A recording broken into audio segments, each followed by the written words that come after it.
Be ready. 5 seconds.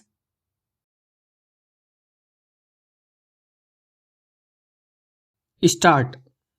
In a thriving democracy, the opposition and the press are vital components of a structure controlled by a ruling establishment that requires accountability for it to be effective.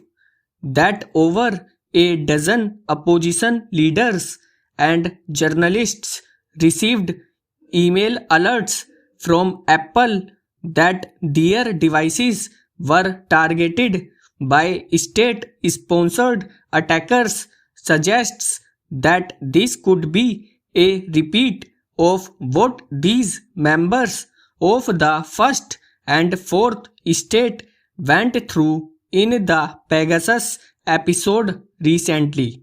In early 2022, an article in the New York Times detailed how Pegasus, a spyware developed by the Israel-based NSO group, was used as a tool to advance Israeli interests as Tel Aviv offered it to other countries which used it against opposition leaders, journalists, and dissidents.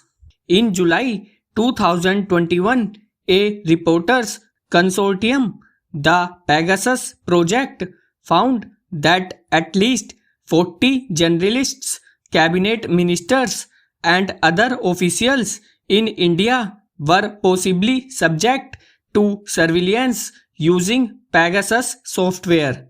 A Supreme Court of India panel, however, found no conclusive evidence of the spyware on the 29 phones that it has examined, but the apex court also noted tellingly that the union government was not cooperating with the panel.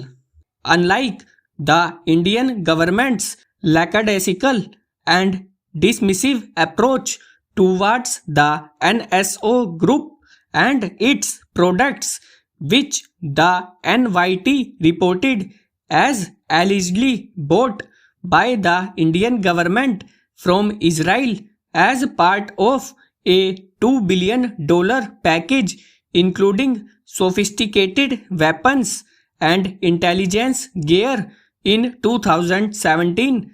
Other governments in the West implemented stringent steps following the disclosures on spyware use.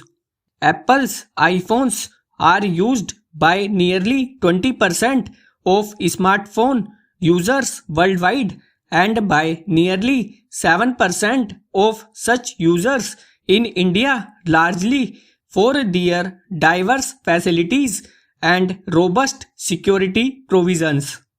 Researchers had found that spyware software such as Pegasus had targeted iPhones and the operating system iOS as early as 2016, and Apple had come up with updates to fix Pegasus exploits besides going on to sue NSO.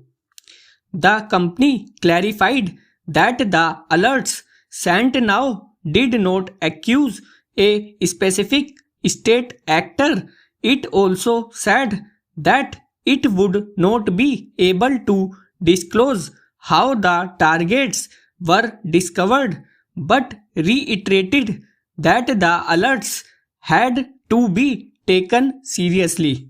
Yet, with the specific targets being opposition leaders and journalists, the question whether it is the ruling establishment that is subjecting them to surveillance is important.